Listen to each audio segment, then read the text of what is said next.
एक मंदिर जिसे कई बार तोड़ा गया लेकिन हर बार और भी भव्य होकर खड़ा हुआ। एक चमत्कारी ज्योतिर्लिंग जो समुद्र की लहरों से भी अडिग खड़ा रहा। आखिर इस मंदिर में कौन सी ऐसी शक्ति है कि मुगल, तुर्क और अफगान सब डर गए? क्या आज भी इस मंदिर में भगवान शिव स्वयं विराजमान है? आज हम आपको बताएंगे रोंगटे खड़े कर देने वाली कहानी जो इतिहास के पन्नों में दब गई। ये कहानी है उस मंदिर की जिसकी उत्पत्ति का कोई निश्चित काल नहीं। कहा जाता है कि भगवान चंद्रमा ने इस मंदिर को स्वयं अपने श्राप से मुक्ति पाने के लिए बनवाया था। चंद्रमा को अपने तेज पर घमंड हो गया था और उन्हें श्राप मिला। तब चंद्रदेव ने प्रभु शिव की तपस्या की और उसी जगह पर शिवलिंग प्रकट हुआ जिसे कहा गया ज्योतिर्लिंग सोमनाथ। वो पहला ज्योतिर्लिंग जहां भगवान शिव स्वयं चंद्र को आशीर्वाद देने आए थे और यहीं से शुरू हुआ वो चमत्कारी स्थान जिसे आज हम सोमनाथ मंदिर कहते हैं। इतिहास गवाह है 1025 ईस्वी महमूद गजनी अफगानिस्तान का शासक 1 लाख की सेना लेकर सोमनाथ पहुंचा। उसका एक ही मकसद था, भारत की श्रद्धा और विश्वास को तोड़ना। उसने मंदिर पर हमला किया, हजारों भक्तों को मार डाला, सोने की घंटियां, छत्र, सिंहासन सब लूट लिया और जब शिवलिंग को तोड़ने गया तो उसके सैनिक भय से कांपने लगे। कहा जाता है जैसे ही उसने शिवलिंग पर पहला वार किया पूरा मंदिर कांप गया और समुद्र की लहरें अचानक तेज हो गईं। लेकिन लोभ के अंधेरे में उसने शिवलिंग को तोड़ा और उसके टुकड़े गजनी ले गया। जब मंदिर टूटा तो न टूटे श्रद्धालु, संत और राजा। उन्होंने प्रण लिया कि सोमनाथ फिर से खड़ा होगा। पृथ्वीराज चौहान, भीमदेव सोलंकी और मालवा के परमार राजा, इन सभी ने समय समय पर मंदिर के पुनर्निर्माण में योगदान दिया। लेकिन जैसे ही मंदिर बनता अगला आक्रमण आ जाता। गौरी, खिलजी, तुगलक, मुगल सबने इस मंदिर को तोड़ा। कुल मिलाकर इस मंदिर को 17 बार इसे तोड़ा गया। लेकिन हर बार यह मंदिर फिर खड़ा हो गया क्योंकि इसे तोड़ी गई दीवारों से नहीं, भक्तों की आस्था से बनाया गया था। मंदिर में जो शिवलिंग है वो ठीक समुद्र की सीधी रेखा में स्थित है। विज्ञान भी हैरान है कि हजारों साल पहले बिना किसी तकनीक के ऐसा ज्योमेट्रिक स्थान कैसे तय किया गया। कहा जाता है कि जब कोई सच्चे मन से प्रार्थना करता है तो मंदिर के पीछे से लहरों में एक अलग सी ध्वनि सुनाई देती है, जैसे कोई पुकार रहा हो, हर हर महादेव। प्राचीन काल में जब आक्रमण हुए तब भी मंदिर में एक दीपक लगातार जलता रहा। जब मंदिर 1947 में फिर बना वो दीपक आज भी उसी स्थान पर जलता है। मंदिर का सबसे ऊंचा शिखर 150 फीट ऊंचा है लेकिन आज तक कोई पक्षी या ड्रोन उसके ऊपर नहीं उड़ता, जैसे कोई अदृश्य शक्ति उसे सुरक्षित रखती है। 1947 में भारत आजाद हुआ लेकिन सोमनाथ मंदिर खंडहर बन चुका था। तब सरदार वल्लभ भाई पटेल ने कहा ये सिर्फ मंदिर नहीं, ये हमारी आत्मा है। उन्होंने एक स्वतंत्र भारत का पहला धार्मिक पुनर्जागरण शुरू किया। राजेंद्र प्रसाद ने मंदिर का उद्घाटन करते हुए कहा मैं राष्ट्रपति होते हुए भी आज भक्त हूँ। तब से लेकर आज तक सोमनाथ मंदिर फिर से आस्था का प्रतीक बना हुआ है। एक वृद्ध भक्त जिसका नाम था धीरू भाई हर साल गुजरात से पैदल चलता था सोमनाथ के दर्शन के लिए। उसका कहना था जब मैं शिव से टूटा तब शिव ने मुझे थामा, अब जब तक प्राण है मैं उनके दर्शन करने आऊंगा। एक साल जब वो नहीं आया, मंदिर के पुजारी ने ढूंढना शुरू किया तो पता चला धीरू भाई का देहांत हो गया। लेकिन उसके कमरे में सोमनाथ की तरफ मुंह करके रखी तस्वीर थी और उसके हाथ में बस इतना लिखा था, हर हर महादेव, मैं आ गया। कई श्रद्धालु कहते हैं कि सोमनाथ में मन की बात भगवान तक सीधी पहुंचती है। एक महिला जिसकी बेटी कैंसर से पीड़ित थी उसने सोमनाथ आकर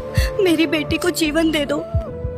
रिपोर्ट्स ने कहा बिल्कुल स्वस्थ डॉक्टर हैरान थे लेकिन मां जानती थी ये महादेव का चमत्कार है। सोमनाथ सिर्फ एक मंदिर नहीं, ये हिंदू आत्मा का प्रमाण है। ये बताता है कि चाहे कितनी भी बार तोड़ा जाए आस्था कभी नहीं टूटती। जब कोई पूछे कि भगवान है या नहीं तो बस कहना सोमनाथ आज भी खड़ा है। अगर आप भी मानते हैं कि आस्था अडिग है और महादेव अमर है तो इस वीडियो को लाइक करें, शेयर करें और कमेंट में हर हर महादेव जरूर लिखना।